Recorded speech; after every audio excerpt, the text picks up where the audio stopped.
দর্শনা দারুস সুন্নাত সিদ্দিকিয়া ফাজিল মাদ্রাসার উদ্যোগে ৬০তম ঐতিহাসিক তাফসীরুল কোরআন মাহফিলের স্বনামধন্য সভাপতি, বিশিষ্ট আলেমে দ্বীন, ইসলামিক চিন্তাবিদ, শিক্ষাবিদ, অত্র প্রতিষ্ঠানের ভারপ্রাপ্ত অধ্যক্ষ আমার উস্তাজ মাওলানা মোহাম্মদ শফিউদ্দিন মোল্লা আতালাল্লাহু উমরাহু ওয়া বারাকাল্লাহু ফি হায়াতি, বলেন আমিন। মাহফিলের প্রধান অতিথি জনাব মোহাম্মদ রাব্বিক হাসান, এতক্ষণ যারা আলোচনা রাখলেন অত্র প্রতিষ্ঠানের সাবেক শিক্ষার্থী হাফেজ মাওলানা বাইজিদ হোসাইন, মাওলানা মাহমুদুল হাসান, মঞ্চে বসা সম্মানিত ব্যক্তিবর্গ, প্রথমে দোয়া করছি অত্র প্রতিষ্ঠানের সাবেক প্রিন্সিপাল, হাজারো আলেমের উস্তাদ, অধ্যক্ষ মাওলানা মরহুম ইউসুফ আলী, আল্লাহ রাব্বুল আলামিন তার কবরকে যেন জান্নাতুল ফিল্লাহ। এখানে কথা বলা যাবে না, যাই করেন কথা বলবেন না ভাই, আমার অনুরোধ এটুকু। আপনি বসে আছেন, দাঁড়িয়ে আছেন, দরকারে শুয়ে পড়েন, কিন্তু কথা বলবেন না। 1 ঘন্টা সময় পাচ্ছি আমরা, 1 ঘন্টা সময় দেবে, আমরা ক্লাসের মতো কথা বলবো ইনশাআল্লাহ।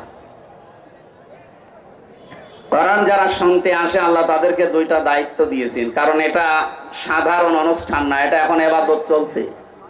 এটা কি চলছে? ফাসতামিউ লাহু ওয়া আনসিতু। আল্লাহ বলেন শোনাও লাগবে, চুপ থাকাও লাগবে, এই 2টাই ফরজ। লাআল্লাকুম তুরহামুন, আশা করা যায় আল্লাহর রহমত এখানে নাযিল হবে ইনশাআল্লাহ। সেই দাবি নিয়ে আমরা এখানে আলোচনায় বসেছি। যারা বলতে আসলাম, এ মাদ্রাসায় আমরা যারা ছিলাম 3 জনের নাম দেখছেন, এখান থেকে আমরা দ্বীনি ইলম অর্জন করার মাধ্যমে বিদায় নিয়েছি। সেই 3 জন এখানে কথা বলেছেন, আরো হাজারো ছিল, হয়তো সময় দিতে পারি না। আমরা যারা আসলাম বলতে তাদের দায়িত্ব দিয়েছেন আল্লাহ 2টা। আমরা কোরআনে কারীম কিভাবে মানুষের সামনে উপস্থাপন করা লাগে ওই ধরনটা আল্লাহর কাছ থেকে শিখেছি। এই কথা বলেন কেন? আল্লাহ পাক বলেন কিতাবুন উনজিলা ইলাইকা ফালা ইয়াকুন ফি সাদরিকা হারাজুম মিনহু লিতুনযিরা বিহি ওয়া যিকরা লিল মুমিনিন। হে নবী, এই যে একটা কিতাব আপনাকে আমি দিয়েছি, এটা দিয়ে যখন মানুষদেরকে সতর্ক করবেন তখন আপনার মনের ভেতরে কোনো সংশয়, সন্দেহ, দ্বিধা, দ্বন্দ্ব, ভয়, ভীতি এগুলো যেন কাজ না করে। কারণ এই কোরআন মুমিনদের জন্য উপদেশ, বলেন সুবহানাল্লাহ। আয়াতের মাঝে আছে হারাজুম। তাফসীর হাক্কানি মুফাসসির এই শব্দটার 2টা ব্যাখ্যা দিয়েছেন। 1 নম্বরে যখন কোরআনে কারীম আপনি উপস্থাপন করবেন মানুষের সামনে, ব্যাখ্যা দিয়ে বিশ্লেষণ করে তাফসীর আকারে, অনেক মানুষ এমন আছে কোরআনের বক্তব্য না বোঝার কারণে মন খারাপ করতে পারে।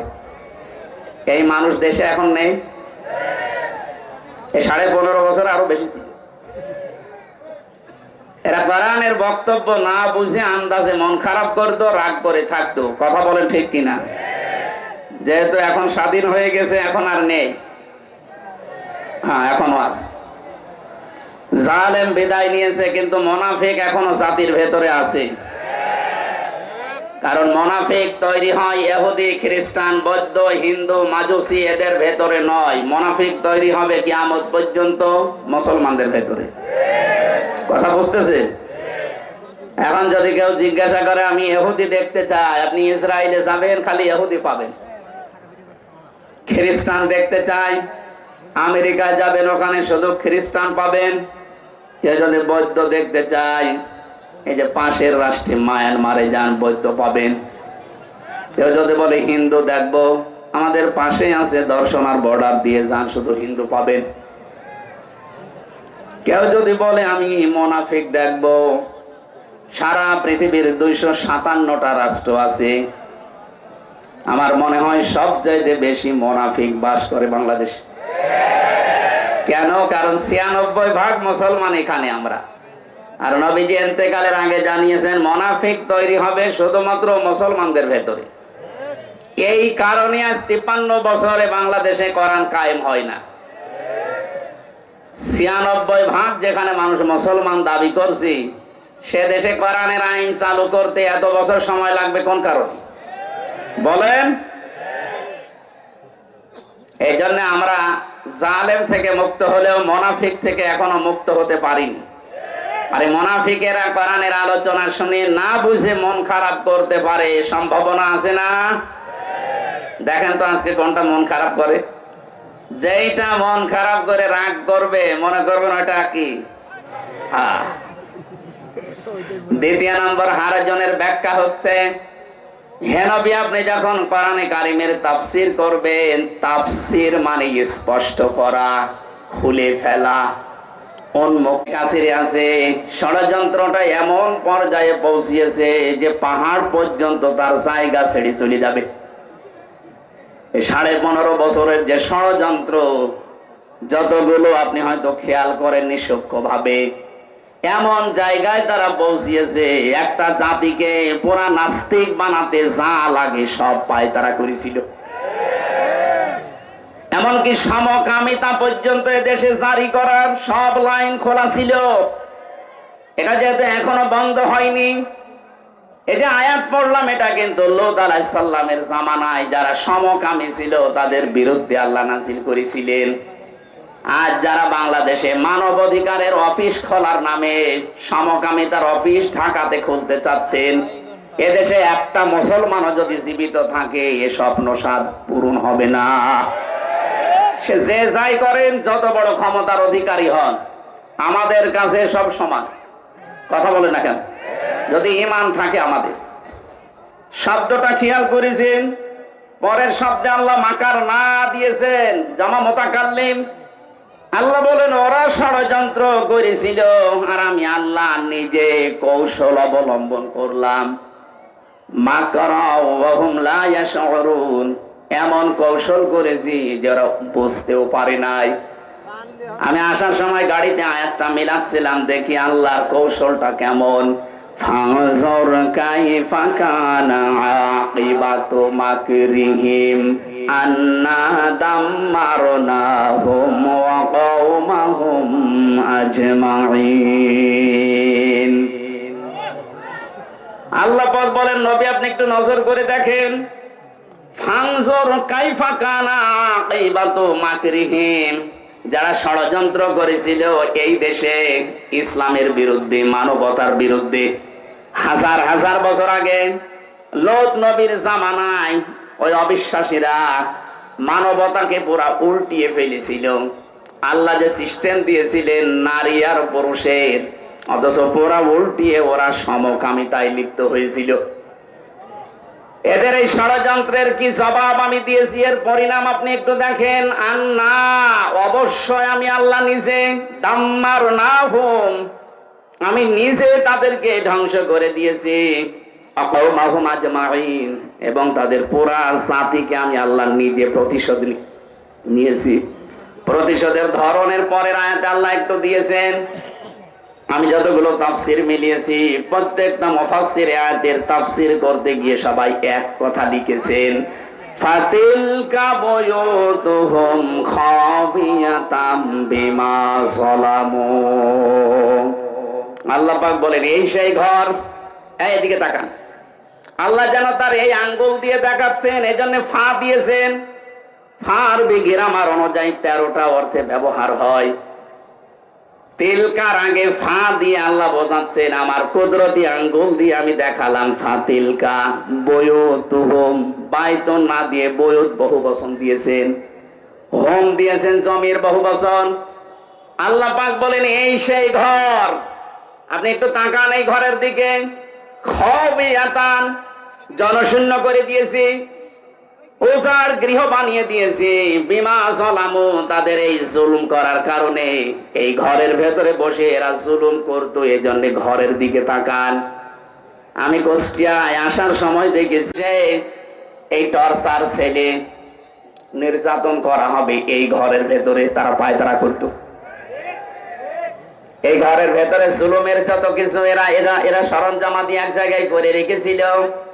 আজ বাংলাদেশে বহু ঘরের ভেতরে জুলুম করার জন্য যে জিনিসপত্র লাগে সব পাওয়া যাচ্ছে। এই জন্য জুলুমের সাথে যারা জড়িত এরা আল্লাহর মামলার আসামি। এক কথা বুঝেন, জুলুমের সাথে যারা জড়িত এরা মামলার আসামি। কার? হামজা যদি মামলা নাও দেয় আল্লাহ নিজে মামলা দেবে। এটা আমি বানালাম। সূরা শুরা 42 নম্বর আয়াতের প্রথম অংশে আছে, ইন্নামাস সাবিলু আলাল্লাযীনা ইয়াজলিমুনান নাস। অবশ্যই আমি আল্লাহ নিজে মামলা দায়ের করব তাদের বিরুদ্ধে। এখানে ইয়াজলিমুনাল মুসলিমুনা নেই, ইয়াজলিমুনা মোজারে বর্তমান ভবিষ্যৎ প্রেজেন্ট ফিউচার। নাস না দিয়ে আল্লাহ মুসলিমুনা না দিয়ে নাস দিয়েছেন কেন? পৃথিবীর যে কোনো ধর্মের অনুসারী হতে পারে কিন্তু সে মানুষ। কথা বলে না কেন? মানুষ হয়ে যারা মানুষের উপরে জুলুম করছে করবে, এ মানুষগুলো আমির হামজার টার্গেট না, এরা আল্লাহর টার্গেট। আল্লাহ জানে খাবিয়াতান বিমা যালামু দিয়েছেন।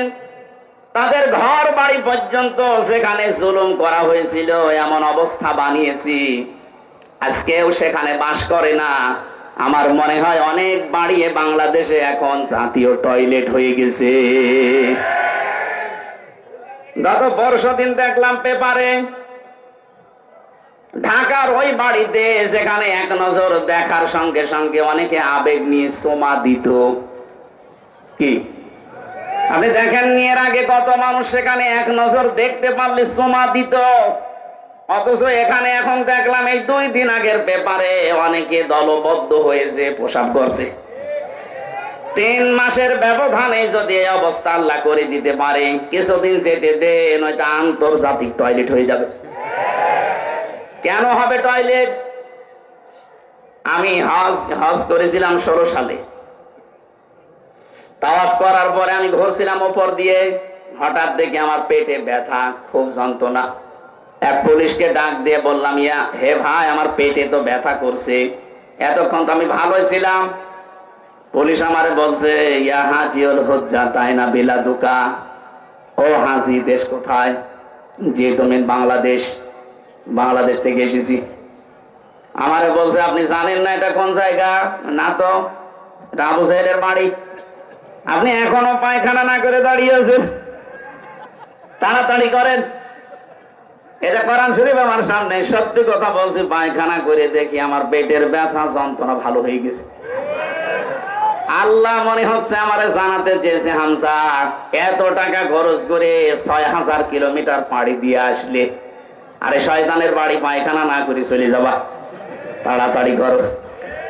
আমার তো এখান থেকে মনে হচ্ছে আর কিছুদিনের ভেতরে যতগুলো জায়গা বাংলাদেশে জুলুমের আঁকড়া ছিল ওই জায়গাগুলো জাতীয় টয়লেট আল্লাহ বানিয়ে দেবে।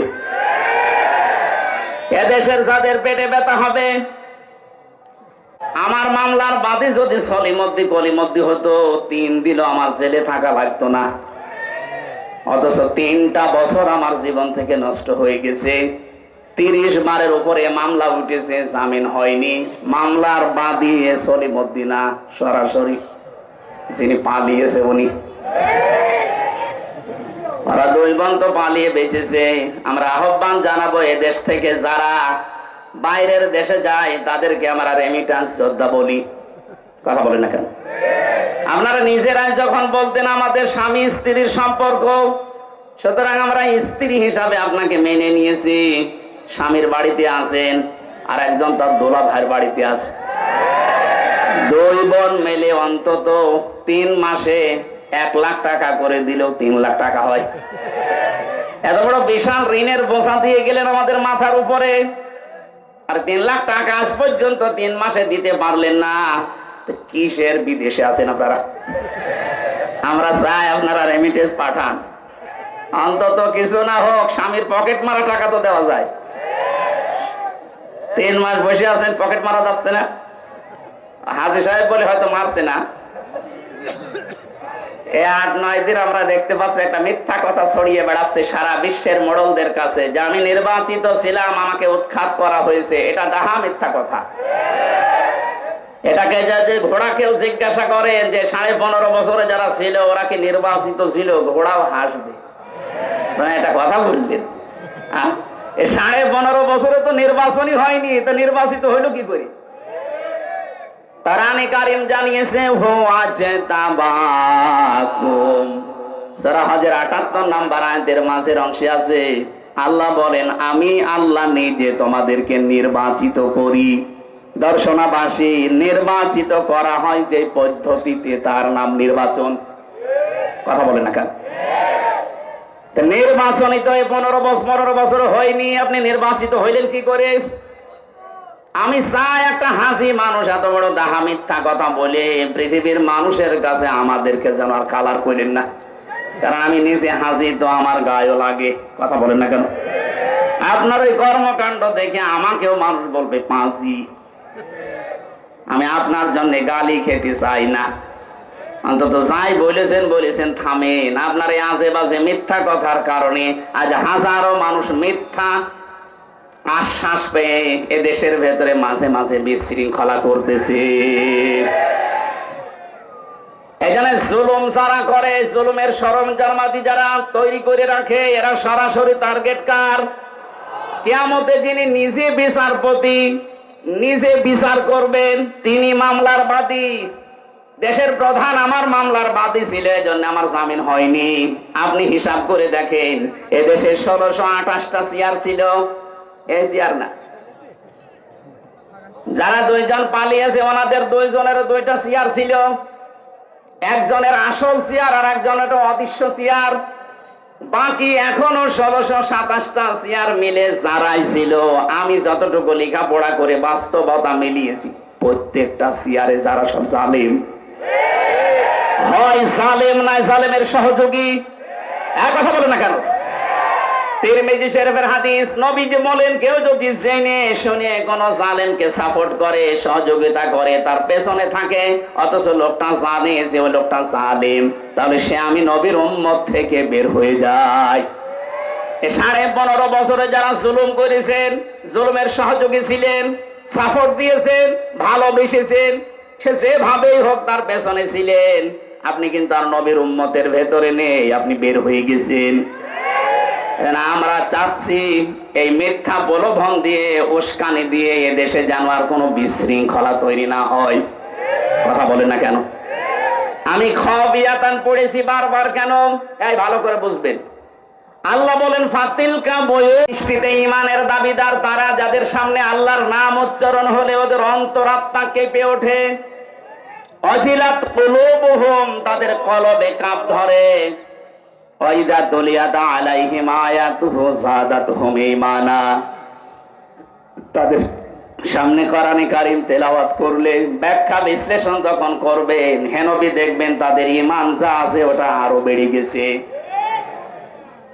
আয়াতের ব্যাখ্যায় সূরা মায়েদার 73 নম্বর আয়াতে 83 নম্বর আয়াতে আল্লাহ ব্যাখ্যা দিয়েছেন, ওয়াইদা সামিউ মা উনসিলা ইলার রাসূলি তারা আ'য়ুনাহুম তাফিদু মিনাদ দামি মিম্মা আরাফু মিনাল হক ইলা আখিরি আয়াত। হে নবী, আপনি যখন কোরআনে কারীম তাদেরকে তেলাওয়াত করে শোনাবেন, যে মানুষগুলো আপনার সামনে বসে আছে, এরা যদি আপনার এই কোরআন বুঝতে পারে, উপলব্ধি করতে পারে আল্লাহর ভাষা, আপনি দেখবেন মনের অজান্তে অনেকের চোখ দিয়ে পানি পড়ছে। কোরআনের কথা শুনে সবার চোখে পানি আসবে না, এটা বোঝার মতো, অনুধাবন করার মতো যোগ্যতা থাকা লাগবে আপনার। আপনি দেখবেন যারা স্থির ভাবে কোরআনে কারীমের কথাগুলো উপলব্ধি করার নিয়তে শুনছে, আপনি তাদের চোখের দিকে তাকিয়ে দেখবেন মনের অশান্তি কখন তারা কেঁদে ফেলেছে তারাও জানে না। এজন্য ঈমান যাদের আছে মাস্ট বি, কোরআনের আলোচনায় তাদের ঈমান বাড়বে। এ কথা কার? এখন যদি বলেন আমার ঈমান তো বাড়ে না, আপনার ঈমান থাকলে তো বাড়বে। প্রশ্ন আসতে পারে আমার ঈমান আছে কিনা আমি কি করে টের পাবো? সাহাবী প্রশ্ন করলেন, হে নবী, আমার যে ঈমান আছে কিভাবে আমি টের পাবো? বিশ্বনবী বলেন ইদা সাররাতকা হাসানাতুকা ওয়া সাআতকা সাজ্জিয়াতুকা ফান্তা মুমিন। যখন তোমার ভালো কাজগুলো তোমাকে আনন্দ দেবে, অন্যায় কাজগুলো করলে ভেতর থেকে একটা বাধা আসবে, তোমার কষ্ট লাগবে, ফান্তা মুমিন, তখন বুঝবে তোমার ঈমান আছে। দর্শনবাসী, ভালো কাজ সবার কাছে 15.5 বছরে ভালো লাগে নাই। কথা বলেন না কেন? আমি জেলে যাওয়ার আগে 19 সালে এখানে আসার জন্য ওনারা সব আয়োজন কমপ্লিট করেছিল। যেদিন আসবেন তার একদিন আগে আপনি মানা করে দিলেন। এই কাজটা কি খারাপ কাজ ছিল না ভালো কাজ ছিল? কাজটা তো ভালো কাজ ছিল, কোরআনের প্রচার করা। আপনি কোন নিয়তে এটা বন্ধ করে দিলেন? স্যার বলছিলেন যে আমির হামজা বাদ দিয়ে অন্য হুজুর নিয়ে আসলে হয়তো। কি অন্য হুজুর এসে আপনার বাবার কথা বলবে? এখানে ভালো কাজ যে মানুষগুলোর ভালো লাগে নাই, এটা যে বন্ধ করা অন্যায় ছিল, আপনার কাছে অন্যায় মনেও হয়নি। কথা বলেন না কেন? অন্যায় তো মনে হয়নি, আরো আপনি আনন্দ দিয়ে বাধা দিয়েছেন। আপনি নামাজ পড়তে পারেন, রোজা রাখতে পারেন, হজ করে আসতে পারেন, মাদ্রাসার সভাপতি হতে পারেন, আপনার ঈমান নেই। এটা আমি একটু বেশি বলে ফেললাম। না না, কিসের বেশি, কম হয়ে গেছে। আপনার ঈমান নেই আসলে। মুসলিম লোকটা যদি নামাজও পড়ে, রোজা রাখে, বলে আমি মুসলমান, এরপরেও লোকটার ঈমান নেই। বলেন নাউজুবিল্লাহ। নবীজি কোরআন আবু জেহেলের সামনে পড়েছিলেন, আবু বকরের সামনেও পড়েছিলেন। হযরত আবু বকর কোরআন শুনে তার ঈমান বেড়ে গেছে, আর একই কোরআন আবু জেহেল শোনার পরে তার শয়তানি বেড়ে গেছে। এখানে আবু বকরের মতো মন নিয়ে বসলে আপনার ঈমান বাড়বে। কথা বলে না কেন? আর যদি আবু জেহেলের মতো মন নিয়ে বসেন, আমির হামজা না বাইজিদ না, ওদের বাবারা বললো আপনার ঈমান বাড়বে না, আপনার শয়তানি বাড়বে। এখন দেখেন কার শয়তানি বাড়ে। ওয়ালা রাব্বিহিম ইয়াতাওয়াক্কালুন। বাড়ি যাওয়ার আগে ওই মানুষগুলো সিদ্ধান্ত নিয়ে যাবে, আল্লাহ তাআলা দুনিয়ায় যতদিন আছি তোমার উপরে ছাড়ার কারো উপরে ভরসা করব না। জোরে বলেন আল্লাহু আকবার। করবে না। এটা যদি শুধু দুনিয়ার সাথে সম্পৃক্ত হতো আমি বলতাম না, এটা সম্পর্ক আখিরাতের সাথে। এবার ভালো করে খেয়াল করবেন, তাবারির ভেতরে আছে এটা, তাফসিরে কাবীরের ভেতরে আছে। ফখরুদ্দিন রাজি রাহমাতুল্লাহ আলাইহি এই ইয়াসিন শব্দের 5টা অর্থ তিনি দিয়েছেন। সিন মানে সাজ্জিদুল আলামিন, সিন মানে সাজ্জিদুল বাশার, সিন মানে সাজ্জিদুল কাউনাইন, সিন মানে সাজ্জিদুল আম্বিয়া, সিন মানে সাজ্জিদুল মুরসালিন। এক একটা শব্দের ভেতরে তাফসিরে কাবীরে লক্ষ লক্ষ কথা মুফাসসির লিখেছেন। এই 5টা শব্দের অর্থ যদি করা হয় 5 ঘন্টা লাগবে। এজন্য আমি সামারাইজ করে বলছি, আল্লাহর ঘোষণা দেওয়া নেতা দুনিয়ায় কয়জন? আরো জোরে বলেন। বারবার নেতা শব্দটা উচ্চারণ করছি কেন? এটা যদি দুনিয়ার সাথে শুধু শেষ হয়ে যেত, কসম আল্লাহর এই আয়াত পড়তাম না। এটা সম্পর্ক পুরাপুরি আখিরাতের সাথে। কারণ মরণের পরে যে বিচার ব্যবস্থা আরম্ভ হবে, আল্লাহ পাকের বিচার ব্যবস্থা 3 ধাপে থাকবে। কয় ধাপে? আমাদের বাংলাদেশে বিচার হয় কয় ধাপে? 4 ধাপে। এখানে অ্যাডভোকেট আছে যারা, চুয়াডাঙ্গার ম্যাজিস্ট্রেট কোর্ট থেকে যদি আপনার বিরুদ্ধে রায় আসে, আপনি কিন্তু বলতে পারবেন না যে না আমি মানি না, তাহলে রাষ্ট্রদ্রোহী মামলা হবে। এতটুকু বলা যায় যে আমি ন্যায় বিচার পাইনি, আমি আরেকটু উপরে যাব। কোথায় যাবেন? যান জজ কোর্টে যান। চুয়াডাঙ্গার জজ কোর্ট থেকে যদি আপনার বিরুদ্ধে রায় আসে, আপনি বলতে পারবেন না আমি মানি না, আবার মামলা হবে। এতটুকু বলা যায় যে আমি ন্যায় বিচার পাইনি, আমি আরো উপরে যাব। কোথায় যাবেন? যান ঢাকাতে হাইকোর্টে যান। হাইকোর্টের 54টা বেঞ্চ আছে, যে কোনো বেঞ্চে আপনার মামলা তুলবেন। ওখান থেকে যদি আপনার বিরুদ্ধে রায় আসে, আপনি বলতে পারবেন না আমি মানি না। এতটুকু বলার ক্ষমতা আছে যে আমি ন্যায় বিচার পাইনি, আমি আরো উপরে যাব। কোথায় যাবেন? যান সুপ্রিম কোর্টে যান। ওখানে আবার 2 ভাগ আছে। এই যে 4টা বাংলাদেশের বিচার ব্যবস্থায় ধাপ আছে, কয়টা?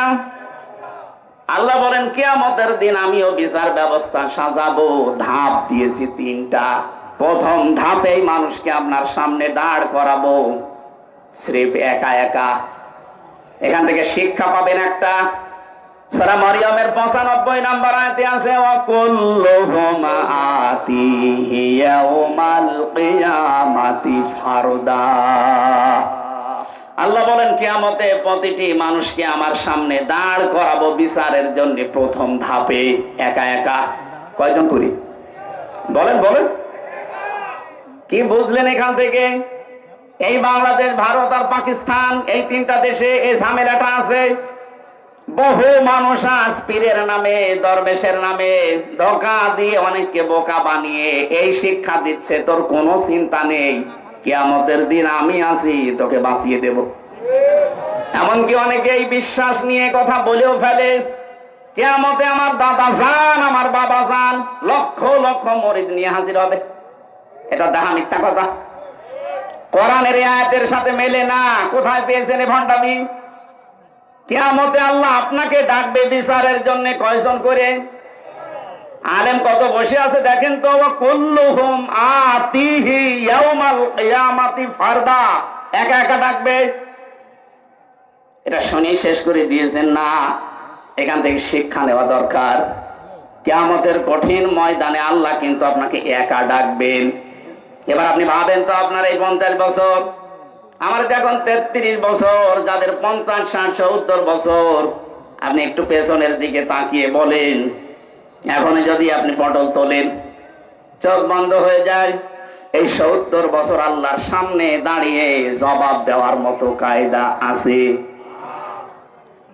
এই জন্যই তো তাফসীর মাহফিলে আসা লাগে। খলিফাতুল মুসলিমিন হযরত ওমর রাদিয়াল্লাহু তাআলা আনহুর জীবনী পড়েছি, তিনি এই বিষয়টা নিয়ে এত সতর্ক থাকতেন, জবাব দেওয়া কিয়ামতে।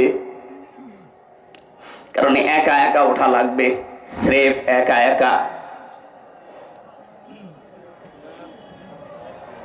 সূরা ইনশিকাকের একটা আয়াতের তাফসীরে পড়তে গিয়ে পেয়েছি, আল্লাহ যদি কাউকে মাফ করার ইচ্ছে করে, কিয়ামতে কোটি কোটি মানুষ থেকে আল্লাহ তাকে আস্তে করে আলাদা করে নেবে, কুদরতের চাদর দিয়ে ঢেকে ফেলবে, সামনে দাঁড়িয়ে জিজ্ঞাসা করবে, হামজা এই কাজগুলো করেছিলি?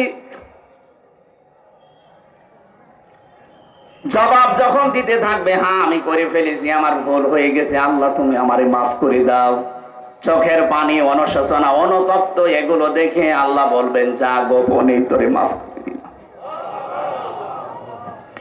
অন্তত এটা যদি হয় আপনার জীবনে, আপনি পার পেয়ে যাবেন। আর যদি আল্লাহ হিসাবের জন্য দাঁড় করিয়ে বলে, বল এটা কেন করলি, নবীজি বলেন, আমি পর্যন্ত উপায় নেই আল্লাহর এই বিচার থেকে রক্ষা পাওয়ার। হযরত ওমর সন্তানটাকে ভর্তি করে দিলেন এরকম মাদ্রাসায়, মক্তবে।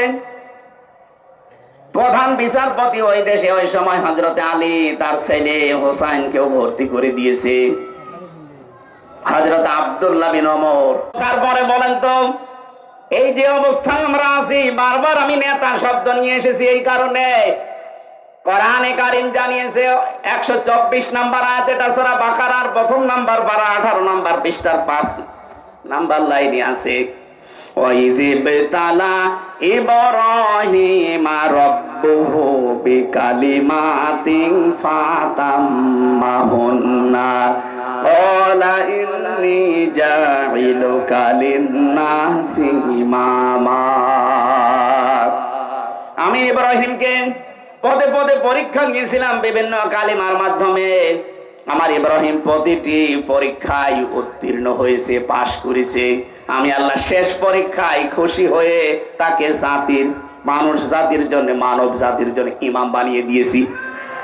হযরত ইব্রাহিম নবী ওই সময় প্রশ্ন করেছিলেন, ক্বালা মিন যুররিয়াতি, হে আল্লাহ, এই যে নেতা হওয়া, নেতৃত্ব দেওয়ার গুণাবলী, এটা কি শুধু আমি একাই পেলাম, নাকি আমার সন্তানাদি যারা কিয়ামত পর্যন্ত আসবে তারা কি নেতা হতে পারবে, নেতৃত্ব দিতে পারবে?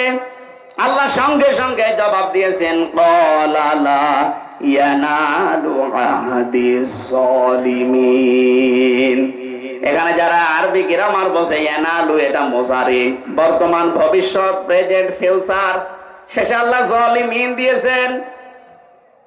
আল্লাহ বলেন, ইব্রাহিম তোমার সন্তান আদিতে যারা কিয়ামত পর্যন্ত আসবে তারা নেতৃত্ব দিতে পারবে, নেতা হতে পারবে, কিন্তু কোন জালেমের জন্য আল্লাহর অঙ্গীকার নেই।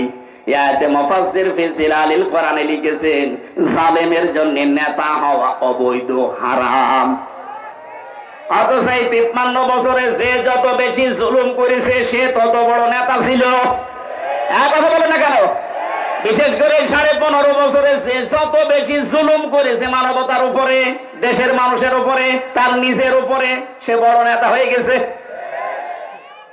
তারাই আমাদেরকে বলে যে না, আপনি মসজিদে থাকবেন, মাদ্রাসায় খানকায় থাকবেন, এই ময়দানে আসবেন না। এই জালেমদের জন্য এই ময়দানে থাকা জায়েজ নেই। আর জালেমরাই আমাদেরকে উল্টা ফতোয়া দেয়। এই জন্য আপনার নেতা ঠিক করা লাগবে। আল্লাহর ঘোষণা দেওয়া নেতা যেহেতু একজন, তার আদর্শ মেনে দুনিয়ায় যারা চলে তারা আপনার নেতা। তার আদর্শের বাইরে যারা আছে তারা আপনার জন্য নেতা হতে পারে না। এখন আপনার বিবেকে যা বলে আপনি তাই করেন।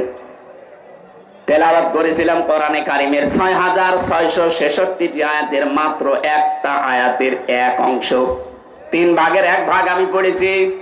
আমার যতটুকু এই আয়াতের উপরে স্টাডি করা আছে, লেখাপড়া করা আছে, আমার তো মনে হচ্ছে আয়াতে যত কথা দিয়েছেন দুনিয়া আখিরাত সব আল্লাহ এর ভেতরে দিয়ে দিয়েছেন। জবান খুলে কোরআনের আয়াত তাফসীর আকারে কথা বলার জন্য, শোনার জন্য পড়েন।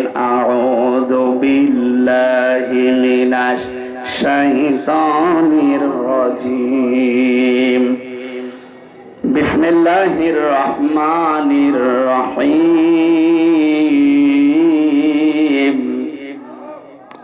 ইয়া আইয়ুহাল্লাযীনা আমানু দুখুলু ফিস-সিলমি কাফা। আল্লাহ পাক বলেন, ওহে যারা ঈমানের দাবিদার, তোমরা প্রবেশ করো পরিপূর্ণভাবে ইসলামে।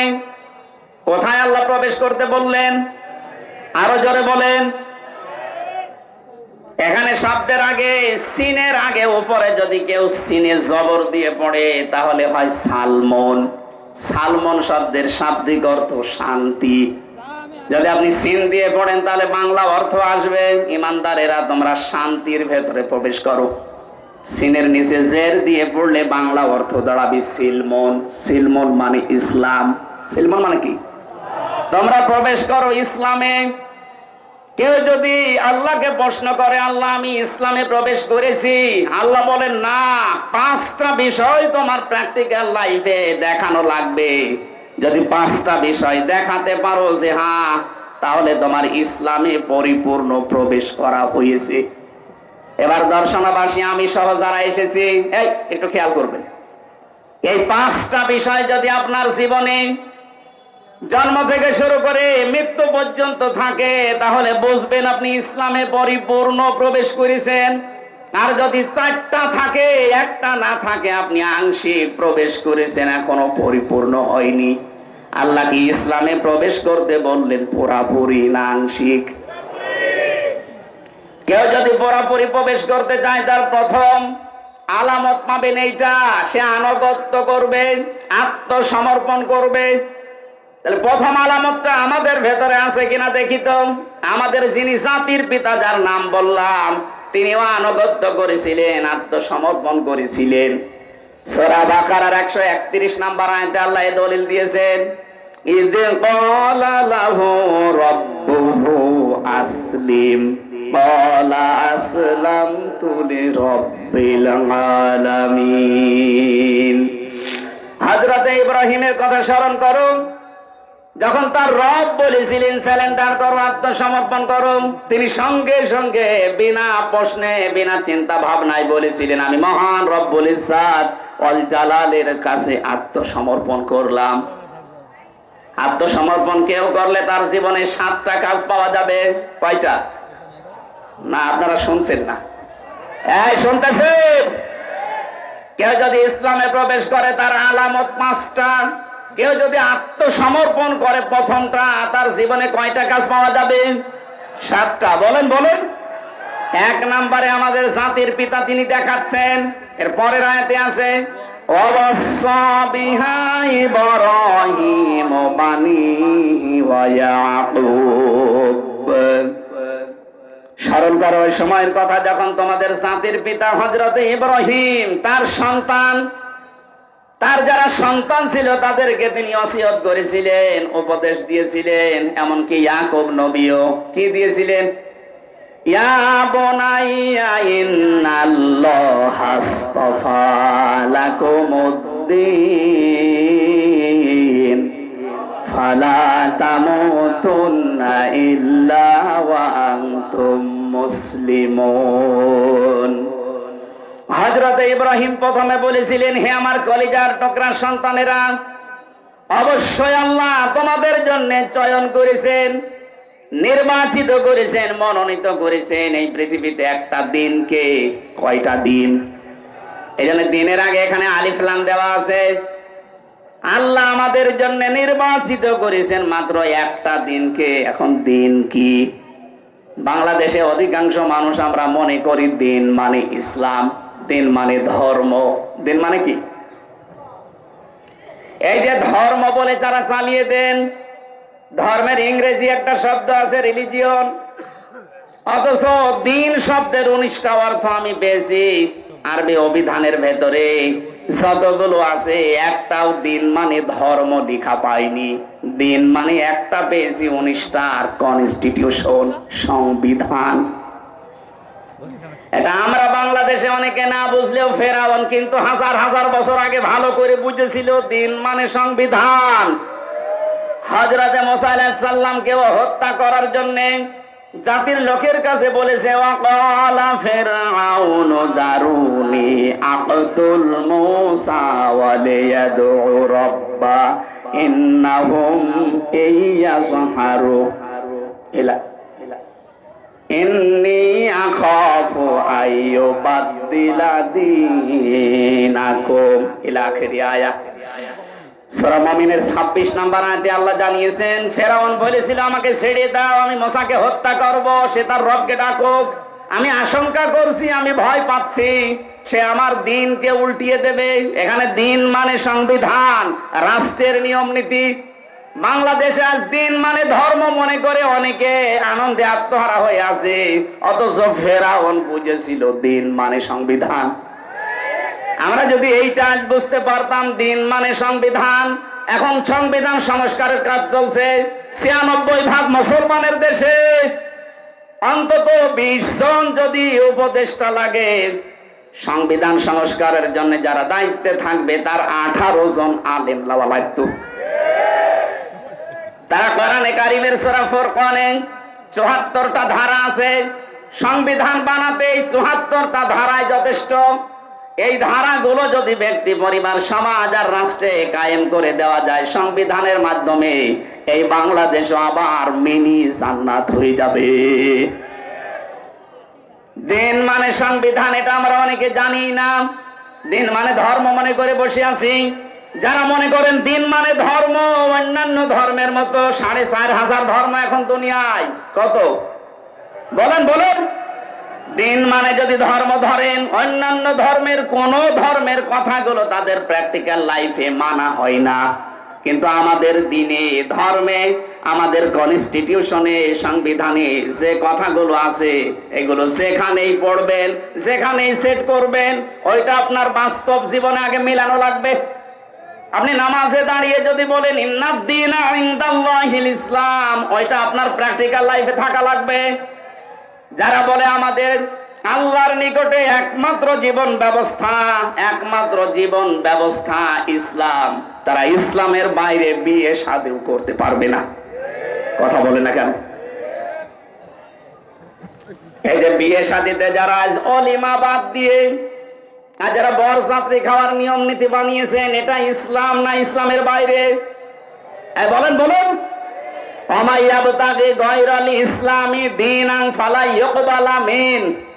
এই পৃথিবীতে ইসলামের নিয়ম নীতি বাদ দিয়ে অন্য কোন নিয়ম দিয়ে কেউ যদি আমি আল্লাহকে রাজি করতে চাই, ফালাই ইয়াকবালা মিন, ওর জীবনের কোন ইবাদত বন্দেগী কবুল হচ্ছে না, হবে না। বলেন নাউজুবিল্লাহ।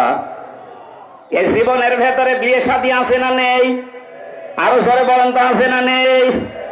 বিয়েতে আজ যারা ওলিমার সিস্টেম বাদ দিয়ে বরযাত্রী আরম্ভ করেছি আমরা, আমাদের বিয়ে কি ইসলামের ভেতরে না বাইরে?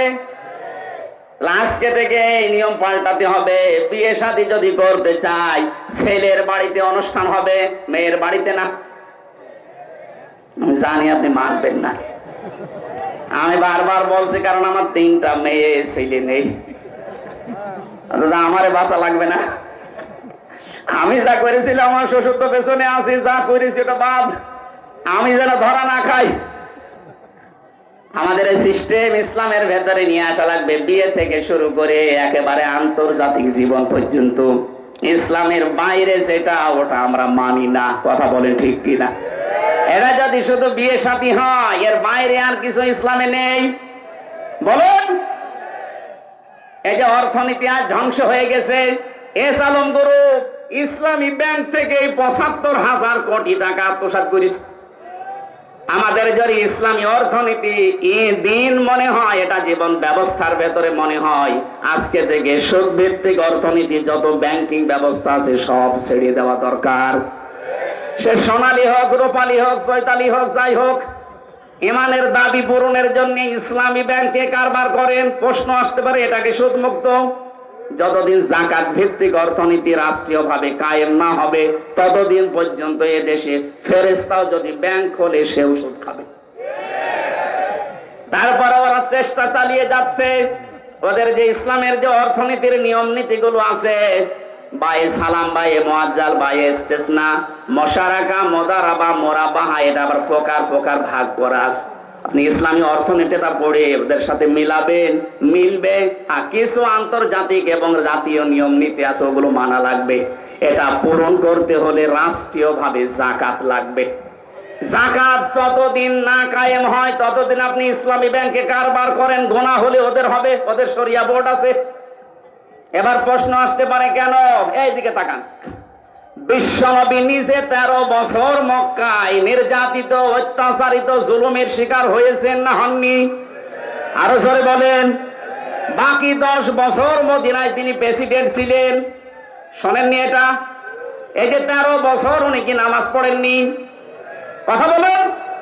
মক্কায় যতদিনে 13 বছর নামাজ পড়লেন, মক্কায় নামাজ পড়াকালীন কাবা শরীফের দিকে নামাজ পড়েছিলেন। ওখানে 360টা মূর্তি ছিল। মূর্তি সামনে নিয়ে নামাজ হয়? বলেন। তাহলে নবীজির 13 বছরের নামাজ হয়নি? আপনি নিজেই তো ধরা খেয়ে যাচ্ছেন। প্রথমে বললেন না, হয় না, এখন আবার বছর হয়। এখানে জবাব লুকিয়ে আছে। যতদিন পর্যন্ত এদেশে ইসলামী রাষ্ট্র প্রতিষ্ঠিত না হবে, ততদিন পর্যন্ত যদি ইসলামী ব্যাংকেও কারবার করেন, আপনার কারবারে গোনা হবে না, কারণ যাকাত রাষ্ট্রীয়ভাবে কায়েম নেই। যখন মদিনার মতো 10 বছর নবী প্রেসিডেন্ট হবেন, এই দেশটাও যখন 10 বছর কোরআন দিয়ে চলবে, তখন সুদ ভিত্তিক ব্যাংকগুলো এমনিতেই বন্ধ হয়ে যাবে। এবার আসেন তো, এলাকায় যারা টাকা ছেড়ে রাখেন, 1000 টাকা ছেড়ে রাখেন, 1 মাস পরে 1100 টাকা করে পায়, 100 টাকা বেশি। এটা লাভ বলে, ইন্টারেস্ট বলে খান, এটা সুদ। বলেন না কেন? বলেন। এই সুদ যারা খাচ্ছেন, তারা মায়ের সাথে জিনা করছেন। এত বড় কঠিন গুনাহ হয়তো অনেকে জেনে বা না জেনে করছেন। আজকেই তাওবা করে আপনি বাদ দিয়ে দেবেন। জীবনে আপনার এই টাকা বেশি করে নেবেন না, যা আছে ওইটা নেবেন। 1000 টাকা 100 টাকা বেশি নেবেন না। কারা কারা রাজি আছেন? হাত তোলেন তো। দেখেন, এই এলাকায় যে সুদ চলছে তার প্রমাণ এটা। থাক, আমি আশা করছি আপনি ছেড়ে দেবেন। আমাদের জন্য আল্লাহ রাব্বুল আলামিন মনোনীত যেটা করেছেন তার নাম দিন, আর এই দিন যেটা, তার নাম ইসলাম। এই ইসলামের বাইরে যা করা হবে কখনো আল্লাহ কবুল। আরো জোরে বলেন। তাহলে প্রথম নাম্বার অর্থ আমরা পেয়েছি আত্মসমর্পণ করা, আনুগত্য করা। আমি যে ইসলামে প্রবেশ করেছি তার প্রথম আলামত বলেন আনুগত্য, আত্মসমর্পণ। আপনি দেখবেন জীবনের প্রতিটি ক্ষেত্রে 2 নম্বরে ইখলাস লাগবে। জীবনে যে কোনো কাজ করতে গিয়ে যদি দেখেন যে হ্যাঁ আমার ইখলাস আছে, এই জন্য যারা একামতে দিনের দায়িত্ব এই দেশে পালন করে তাদের প্রথমে এই আয়াতটা পড়ানো হয়, কুল ইন্না সলাতি ওয়া নুসুকি ওয়া মাহইয়ায়া ওয়া মামাতি লিল্লাহি রাব্বিল আলামিন। বলেন আল্লাহু আকবার। আল্লাহ পাক বলেন, নবী আপনি বলেন আমার নামাজ, আমার কুরবানি, আমার ত্যাগ তিতিক্ষা। নুসুক শব্দের অর্থ তিনটা, হজের ক্রিয়াকলাপ, কুরবানি এবং শারীরিক ইবাদত, এই তিনটাকে বলা হয় নুসুক। আমার যা আছে শারীরিক ইবাদত, আমার কুরবানি, ত্যাগ তিতিক্ষা, হজের কাজকর্ম, আমার বেঁচে থাকা, আমার মরে যাওয়া, আমি সব আল্লাহর জন্য দিয়েছি, কারো জন্য দেয়নি। এরকম ইখলাস প্রতিটি জায়গায় তৈরি করা লাগবে আমাদের, তাহলে আপনি বুঝবেন আপনি ইসলামে প্রবেশ করেছেন। 3 নম্বরে বিশুদ্ধ আকীদা লাগবে। বিশুদ্ধ আকীদা কি? কোরআন শরীফ থেকে আমি পেয়েছি। কেউ যদি বলে আমার আকীদা শুদ্ধ আছে, বিশুদ্ধ আছে, অবশ্যই তাকে শিরক আর বেদাত থেকে মুক্ত থাকা লাগবে। অথচ বাংলাদেশে আমাদের ইমানের অবস্থা শিরক আর বেদাত দিয়ে ভরপুর, আর আমরা বলছি ইসলামে প্রবেশ করেছি। না, হচ্ছে না। এখানে যারা আমরা নামাজ পড়ি, নামাজের আগে ওযু করা লাগে, ওযু ভেঙে যায় 7টা কারণে। কয়টা বলেন বলেন? নামাজে দাঁড়ালে নামাজ ভেঙে যায় 19টা কারণে। হজ করতে গেলে হজও ভেঙে যায়, দম দেওয়া লাগে, কোরবানি দেওয়া লাগে, জরিমানা দেওয়া লাগে। রোজা রাখলে রোজাও ভেঙে যায় কয়েকটা কারণে। পৃথিবীর প্রতিটি ইবাদত নষ্ট হওয়ার পেছনে কিছু না কিছু কারণ আছে। আমরা যারা ঈমান এনেছি, আমাদের ঈমানও ভেঙে যায় 10টা কারণে। কয়টা? আরো জোরে বলেন। এই 10টা কারণ যে ঈমান ভেঙে গেছে কখন অনেক আমরা জানি না, আন্দাজে মনে করছে আমার ঈমান আছে। এই জন্য আমাদের বিশুদ্ধ আকীদা তৈরি করতে হলে 10টা জিনিস মাস্ট বি আমাদের জানাই লাগবে। 2 নম্বরে আমাদের ঈমানে যেন কখনো বেদাত প্রবেশ না করে। অথচ বেদাত এখন ঘরে ঘরে ছেয়ে গেছে। ইসলামের জন্য কিছু করা এটা বেদাত নয়, ইসলামের মধ্যে কিছু করা বেদাত। এটা বাংলা অর্থ বললাম একেবারে এক কথায়। এখানে যে মসজিদ দর্শনায় দেখতে পাচ্ছেন, বাজার মসজিদ, হয়তো 100 বছর আগে মসজিদটা বানিয়েছে। যখন বানিয়েছিল ওই ফরফরার পীর সাহেবের যারা ছিল ওই সময়, এই সময় কিরকম 2 তলা ছিল।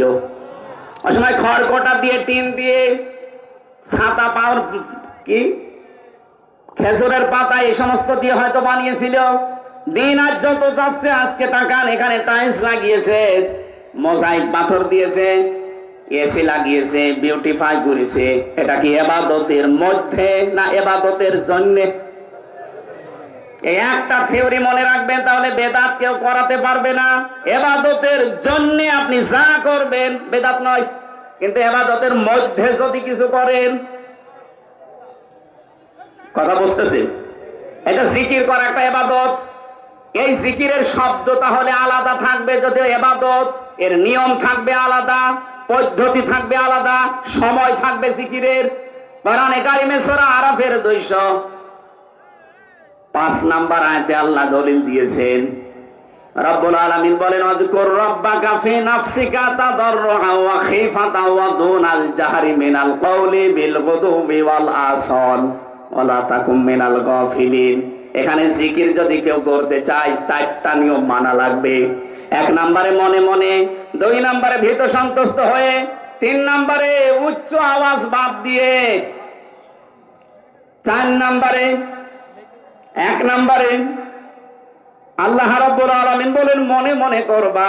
2 নম্বরে শব্দ ছাড়া উচ্চ আওয়াজ বাদ দিয়ে, 3 নম্বরে ভীত সন্তুষ্ট হয়ে, 4 নম্বরে কান্না জড়িত কণ্ঠে। এখন যদি আপনি 4টা নিয়ম বাদ দিয়ে নতুন কোন নিয়ম চালু করেন, উল্টিয়ে পাল্টিয়ে উল্টা পাল্টা করে, আপনি 4টার ভেতরে নেই। এমনকি নতুন কোন শব্দ যদি যোগ করেন জিকিরের ভেতরে, সুবহানাল্লাহ, আলহামদুলিল্লাহ, লা ইলাহা ইল্লাল্লাহ, আল্লাহু আকবার, এর বাইরে যদি কেউ নতুন শব্দ বলে ইয়া আলী বাবা, কেল্লা বাবা, ফতে বাবা, এটা বেদাত। এটা কি? সুতরাং আমার তাহিরি ভাই যেটা করছে এটা যে বেদাত, তার দলিল লাগবে বলেন। এরপরেও যদি কেউ সতর্ক না হন, আমার কিছু করার নেই। তাহলে আমাদের আকীদা শুদ্ধ করার জন্য দুইটা পদ্ধতি মাস্ট বি মানা লাগবে।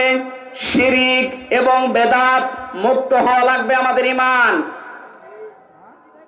আজ বাংলাদেশে একটা মাসলুম দলের উপরে একটা তহমত লাগিয়ে দিয়েছে যে এদের আকীদা ঠিক নেই। আপনার আকীদা এত ভালো, একটু ফাঁসির দলির কাছে একটু যেয়ে বলেন তো দেখি, আপনার আকীদা কত ভালো চলেন তো দেখি। এটি মাসার সাহেবের মতো 16 বছর ছেলে থাকেন, দেখি আপনার আকীদা কোন জায়গায় আছে। আমি বহু আলেমের সাথে ছিলাম, এত বড় বড় জুব্বা গায়ে দাড়ি দেখলে আমার মনে হয় জান্নাত থেকে পালিয়ে এসেছে। আমার মতো ছোট মানুষ নাই কারাকারি করতে পারে, অত বড় বড় মুরব্বী মানুষ আমার দাদার বয়সী হাউ মাউ করে কাঁদতো, অথচ কোনো কিছু না, এমনি বন্দি করে রেখেছে। আপনার এমনি বন্দি করে রাখলে যদি আপনার কান্না আসে, আপনার মতোই তো রক্ত মাংসে গড়া। আপনি যার আকীদার ভুল ধরেন, ওই লোকটা 13 বছর 17 বছর কেউ বসে আছে বিনা কারণে, কোনো দোষ নেই। আন্দাজে যদি কেউ তার উপরে এই তহমত গুলো লাগিয়ে দেয় যে না এ দোষ সে করেছে, কোন মানুষ যদি কোনো অন্যায় না করে ওই দোষ তার উপরে চাপিয়ে দিলে সে যেন প্রকাশ্য পাপের বোঝা বহন করে। এখানে আকীদা খারাপ, আকীদা খারাপ, এই জিকির বাদ দেওয়া লাগবে। এই পৃথিবীতে আকীদা তো তাদের সবচাইতে পরিষ্কার যারা শিরিক এবং বেদাত থেকে মুক্ত। বাংলাদেশের সবচাইতে বড় শিরিক হচ্ছে আল্লাহর ক্ষমতার সাথে অন্য কাউকে যোগ করা। এই বাংলাদেশে একটাই দল আপনি তাকান যারা বলেছিল ক্ষমতার উৎস আল্লাহ, এই কারণে তাদের নিবন্ধন বাতিল করে দিয়েছে। কেন রাজনৈতিক দল আর নেই? এত বড় বড় হুজুরদের দল আছে, কই তাদের ভেতরে এইটা পায়নি, তাদের তো নিবন্ধন বাতিল হয় না। যারা বলে ক্ষমতার উৎস জনগণ, তাদেরটা বাতিল হয় না। যারা বলে ক্ষমতার উৎস আল্লাহ, তাদেরটা বাতিল করে। আপনি আকীদা কোন জায়গা থেকে নিবেন? আকীদা আপনাকে আবার পড়ানো লাগবে। যে মানুষগুলো আল্লাহর অস্তিত্বে হাত দিয়েছিল, যে ক্ষমতার উৎস আল্লাহ, এ কথা বলার কারণে যাদের নিবন্ধন বাতিল হয়ে গিয়েছিল, মাত্র 5 দিনের ব্যবধানে আল্লাহ তাদেরকে বাতিল করে দিয়েছে।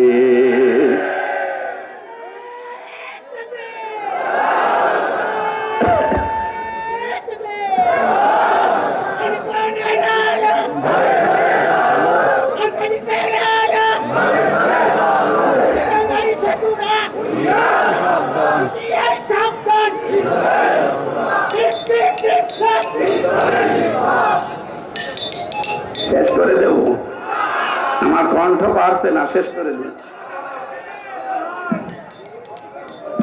4 নাম্বারটা পেয়েছি আমি। কেউ যদি মনে করে আমি ইসলামে পরিপূর্ণ প্রবেশ করেছি, তাহলে তার চরিত্র হবে উত্তম চরিত্র। এই 53 বছরে প্রমাণ হয়ে গেছে বাংলাদেশে সবচাইতে চরিত্রের মানদণ্ডে উত্তীর্ণ যারা একামতে দ্বীনের দায়িত্ব পালন করে। এদের ভেতরে দুর্নীতি নেই, এদের ভেতরে জেনাখার নেই। এই কথা বলেন না কেন? এমনকি বিড়ি খোরও পাবেন না। এর চাইতে আবার কি প্রমাণ লাগবে আপনার? এ বাংলাদেশে 2024 সালের 5 আগস্টের আগ পর্যন্ত একটা জরিপ পেয়েছিলাম, 100 জনের 15 জন মানুষ চাইতো যে ইসলাম দেশে কায়েম হোক, আর ওইগুলোর চরিত্রই সর্বোত্তম। তারা পরীক্ষায় উত্তীর্ণ হয়ে গেছে। তাদের মেশিং এর ভেতরে দেওয়া লাগে 6 মাস একাধারে এমন ভাবে ধাঁচে ধাঁচে তাদেরকে গড়ে তোলা হয়, এ মানুষগুলো একেবারে সর্বোচ্চ চূড়ায় পৌঁছিয়ে যায়। চরিত্র কাকে বলে, কত প্রকার, কি কি মাওলানা নিজামী দেখিয়েছে। অনবীক্ষণ যন্ত্র নিয়ে 1 টাকা পর্যন্ত পাওয়া যায়নি। আমি গত পরশু দিনও ছিলাম নিজাম সাহেবের বাড়িতে।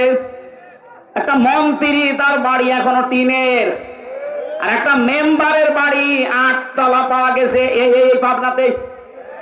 একটা মেম্বার আর কোথায় একটা মন্ত্রী, মানে উত্তম চরিত্র খুঁজে পান না। অনেকে মনে করে বিশাল জোব্বা হামসার মতো গায়ে দিয়ে, পাগড়ি একটা মাথায় দিয়ে, হাতে তসবিহ নিয়ে শুধু আল্লাহ আল্লাহ করে, কোনো খেয়াল নেই, এইটা মনে হয় উত্তম চরিত্রের। অথচ এরকম বহু মানুষ আছে যাদের চরিত্র শয়তানের চাইতেও খারাপ। আমি আবার একটা গোপন কথা বলছি, নাকি রাগ করবেন? চরিত্র যদি আমি সহ যারা এসেছি, সে যে বয়সের লোক হোক, যদি সংশোধন করতে চান, পবিত্র করে রাখতে চান, 2টা ঔষধ মানা লাগবে। সূরা নূর 18 নম্বর পারা 12 নম্বর পৃষ্ঠা 7 নম্বর লাইনের 30 নম্বর আয়াতে আল্লাহ বলেন, উল্লিল মুমিনিনা ইয়াগুব্বু মিন আবসারিহিম ওয়া ইয়াহফাযু ফুরুজাহুম যালিকা আযকা লাহুম ইন্নাল্লাহা খাবীরুম বিমা ইয়াসনাউন। হে নবী, আপনি মুমিন পুরুষদেরকে বলেন তারা যেন তাদের চক্ষুকে নিম্নগামী করে, 2 নম্বরে তাদের লজ্জা স্থান হেফাজত করে। এই 2টা যদি ওরা কন্ট্রোলে রাখতে পারে, এইটা তাদের চরিত্রকে পবিত্র পরিষ্কার করে রাখবে। দর্শনাবাসী, আপনাদের এখানে বহুদিন ছিলাম, এই জন্য আপনাদেরকে খুব ভালোবাসি বেশি। আমি সহ যারা এখানে আজকে এসেছি, নারী পুরুষ, আজকে থেকে আমাদের এই চোখ 14 জন নারী বাদ দিয়ে নিম্নগামী করে রাখা লাগবে। 14 জনের ভেতরে নিজের আপন মা, ওই নাম ডাকা মা না, আপন খালা, আপন ফুফু, নিজের মেয়ে, বোনের মেয়ে, ভাইয়ের মেয়ে, এরকম 14 জন মহিলা আছে। তাদের মাপ দিয়ে বাকি দুনিয়ায় যত মহিলা আছে তাদের দেখলেই চোখ নিম্নগামী করা লাগবে। 2 নম্বরে লজ্জা স্থানের হেফাজত করা দরকার। এটা আজকে বহু চেষ্টা চালিয়েছিল আমাদের পাশের প্রতিবেশীরা, মোবাইল পর্যন্ত ওপেন করে দিয়ে আকাশ সংস্কৃতির নামে ওরা পিন আপ করা পত্রিকাগুলো আমাদের দেশে পাঠিয়ে চরিত্র যেন ধ্বংস হয়ে যায়, লজ্জা স্থান যেন হেফাজত না থাকে, এই চেষ্টা করত, কিন্তু সফল হতে পারেনি। এখনো পর্যন্ত যেহেতু পারেনি, আর সামনে পারবে না। আমরা যেহেতু একটু সচেতন হয়ে গেছি, এই মুহূর্তে যাদের মোবাইলে এমন কোন দৃশ্য আছে যেটা দেখলে নিজে ভালো লাগে, অন্য কেউ দেখলে লজ্জা লাগে, এই মুহূর্তে ডিলিট করা লাগবে। কারা কারা এক্ষণে ডিলিট করে দেবেন? হাত তোলেন তো। এলাকায় এসব নেই, আলহামদুলিল্লাহ। এই 2টা যদি আমরা সত্যিই করতে পারি, উত্তম চরিত্রের একেবারে জায়গা মতো চলে যাওয়া যাবে। 5 নম্বরে লেনদেনে স্বচ্ছ থাকা। এইটা অনেকে মনে করে এ দুনিয়ার কাজ না, এটা আখিরাতের কাজ। আপনি ইসলামে পরিপূর্ণ প্রবেশ করেছেন কিনা তার প্রমাণ এই 5 নাম্বার। আপনি লেনদেনে স্বচ্ছ থাকবেন। আজ হাজারো মানুষ দেখি কোন দোকানে যদি একবার বাকি করে, ও জীবনে আরো দোকানের সামনে যায় না। আপনার লেনদেন স্বচ্ছ থাকা লাগবে। কারো কাছ থেকে আপনি বাকি নিয়েছেন, ধার নিয়েছেন, নির্ধারিত সময়ে শোধ না দিয়ে খালি ঘোরান, আর টাকা চাইলে বলেন কয় টাকা পাও, কয় টাকা পাও মানে আপনি টাকা নিয়েছেন, টাকা শোধ দেবেন না কেন? আপনার নামাজ, রোজা, যাকাত, হজ সব মাঠে মারা যাবে। লেনদেন স্বচ্ছ থাকা, এটাই। এখান থেকে 1 নাম্বারটা বলেছি। 2 নাম্বারে আমাদেরকে দ্বীনের সহযোগী হওয়া লাগবে। 3 নাম্বারে ভ্রাতৃত্ব মজবুত করা লাগবে। 4 নাম্বারে হিংসা বিদ্বেষ ঝগড়া বিবাদ থেকে দূরে থাকা লাগবে। 5 নাম্বারে দুনিয়ার ভোগ বিলাস কমিয়ে দেওয়া লাগবে। 6 নাম্বারে অধিকারের জন্য লড়াই অব্যাহত রাখা লাগবে। 7 নাম্বারে যোগ্য নেতৃত্ব খোঁজ করা লাগবে। এইটা দরকার এখন সবচাইতে বেশি। যোগ্য নেতৃত্ব খোঁজ করার দায়িত্ব আল্লাহ দিয়েছেন আমাদের। বানি ইসরাইলি আছে। যোগ্য নেতৃত্বের সর্বপ্রথম গুণাগুণ হবে কোন মহিলা নেতা হতে পারবে না। নবীজি বলেন কখনো সফল হবে না ওই জাতি যে জাতি তার নেতৃত্বে কোন মহিলাকে বসিয়েছে, যাকে অভিশাপ থেকে আল্লাহ আমাদেরকে বাঁচিয়েছেন। এখন যেন আর কেউ ঘুরিয়ে না আসে। 8 নাম্বারে পেয়েছি শোরা ব্যবস্থা চালু করা লাগবে, পরামর্শের ভিত্তিতে কাজ করা। 9 নাম্বারে শত্রুকে শত্রু মনে করা লাগবে। এটা আজ আমরা অনেকে মনে না করে, আর কি এই যে শত্রুকে শত্রু মনে না করার ফল হচ্ছে এই অ্যাডভোকেট সাইফুল ইসলাম আলিফকে হত্যা করা। আমরা যদি শত্রুকে শত্রু মনে করতে পারতাম, একটা মুসলমানকে এভাবে দিনে দুপুরে জবাই করার ক্ষমতা ওদের হতো না। আমি নিচে নামলাম না, কারণ আন্তর্জাতিক বিষয় এটা। আমরা এই 9টা বিষয়ের প্রথমটা বলেছি যে ইসলামে প্রবেশ করো। ইসলামে প্রবেশ করার আলামত 5টা। আল্লাহ আমাদেরকে এই 5টা বিষয় দুনিয়া থেকে মিটিয়ে আল্লাহকে দেখানোর তৌফিক দিন, আমিন। মা বোন যারা এসেছেন, তিরমিজি শরীফের হাদিস আপনার জন্য, ইদা নাজারা ইলাইহা সাররাতুহু, স্বামী যখন আপনার দিকে তাকাবে স্বামীকে আনন্দ দেবেন। ওয়াইদা গাবা আনহা হাফিজাতুহু, যখন স্বামী বাইরে যাবে আপনি হেফাজতে থাকবেন ইজ্জত আবরু সম্ভ্রম নিয়ে। অতুইনু আলা দীনি যাওজাতিহা, যখন আপনার স্বামী বাইরে দ্বীনের কাজ করবে, মানবতার কাজ করবে, তাকে উৎসাহ দেবেন, সাহায্য করবেন। স্বামী যেটা আদেশ করে যদি বৈধ হয় মেনে নেবেন। আল্লাহ আমাদেরকে এই 4টা কাজ মেয়েদের করার তৌফিক দিন, আমিন। বারাকাল্লাহু লানা ওয়া লাকুম ফিল কোরআনিল আযীম। আল্লাহুম্মা আমিন। এই মোনাজাতটা করে যান।